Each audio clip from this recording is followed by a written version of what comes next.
ശരിക്കും നോക്കിക്കോളൂ. അപ്പൊ പറഞ്ഞൊക്കെ ഓർമ്മയുണ്ടല്ലോ, പാർട്ടിക്കാരി മിണ്ടരുത്, വക്കീലാണ്, കോടതി പോകും നോക്കിയാ പറഞ്ഞിട്ടുള്ളത്. അങ്ങനെ നുണ പറയേണ്ട കാര്യമൊന്നും എനിക്കില്ല. എന്താ? ഒന്നുമില്ല, ചില കോടതി കാര്യങ്ങൾ പറയായിരുന്നു.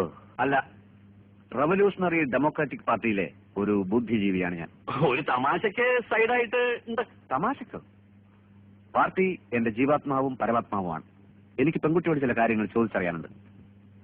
അധ്വാനിക്കുന്ന തൊഴിലാളി വർഗത്തിന്റെ മോചനത്തിന് വേണ്ടി തോളോട് തോൾ ചേർന്ന് പ്രവർത്തിക്കാൻ തയ്യാറുണ്ടോ? പറയൂ. വേണ്ട, ഞാൻ തയ്യാറെടുപ്പിച്ചോളാം. കുട്ടിയുടെ സാമൂഹ്യ ബോധം എനിക്കൊന്ന് പരിശോധിക്കണം. ബൂർഷാസി കംസ് എലിഫ് എന്ന് പറയുന്ന പുസ്തകം വായിച്ചിട്ടുണ്ടോ? അല്ലെങ്കിൽ downtrodden a question mark, അഡിൽ സക്സലിയുടെ പുസ്തകം? അതുമല്ലെങ്കിൽ ദാസ് ക്യാപിറ്റൽ? എന്താ വായനാശീലം ഇല്ല? അതൊക്കെയുണ്ട്. മംഗളം വാരികയിലും മനോരമയിലും വരുന്ന മിക്ക നോവലുകളും ഇവിടെ ഞങ്ങൾ എല്ലാവരും വായിക്കാറുണ്ട്. അത്രേ ഉള്ളൂ.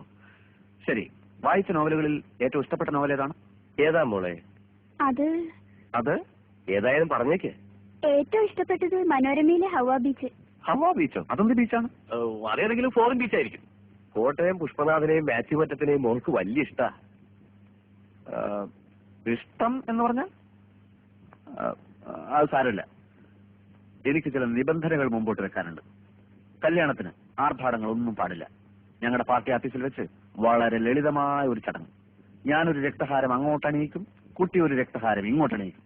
അതിനുശേഷം അരമണിക്കൂർ നേരം ഞങ്ങളുടെ പാർട്ടി പ്രവർത്തകർ ഞങ്ങളുടെ പാർട്ടി സൂക്തങ്ങൾ ഉറക്കെ ചൊല്ലും. പിന്നെ ഒരു ഗ്ലാസ് നാരങ്ങ വെള്ളം. ചടങ്ങ് തീർന്നു.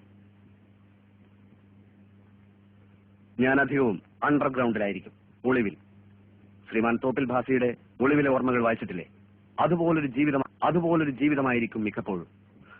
NSP ഞങ്ങളെ വേട്ടയാടുകയാണല്ലോ. ചിലപ്പോൾ ലോക്കപ്പിലോ ജയിലിലോ ആയെന്ന് വരാം. ഒരു വിപ്ലവകാരിയുടെ ഭാര്യ എന്തും സഹിക്കാൻ പ്രാപ്തയായിരിക്കണം. ചിലപ്പോൾ കുട്ടി വെടിയുണ്ടകൾ നേരിടേണ്ടി വന്നേക്കാം. അപ്പോൾ വിരിമാർ കാണിച്ചു കൊടുക്കേണ്ടി വരും. മോൾ അകത്തേക്ക് വയ്ക്കോ, അച്ഛൻ നേരം നിങ്ങൾ